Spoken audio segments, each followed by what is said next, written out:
This is Gully Guard, manufactured by Forest Drainage Products. It's a reusable filtration cartridge, which is best practice on UK construction sites. The Gully Guard can help you by preventing hefty fines from polluting. It can be used in line with silt management and environmental plan on site, and deals with all your silt, debris and contaminants found typically in stormwater runoff on a construction site. When it rains, this will then mix with the water and flow down into the gully pots, and if a layer of protection isn't put in place, this will then enter the watercourses further downstream. This is where the Gully Guard comes into play. Gully Guard is delivered to site in a pallet box, very similar to this.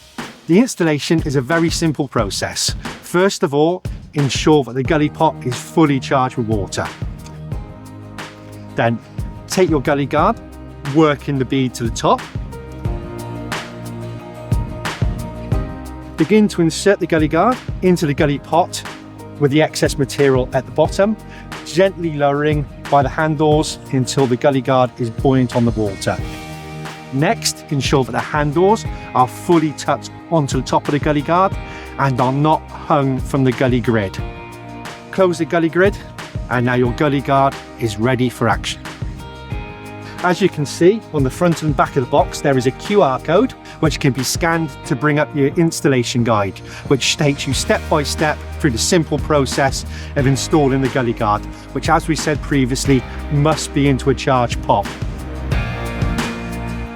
The main problem we find with the installation on Gully Guards on site is that people hang them from the gully grid, such as this.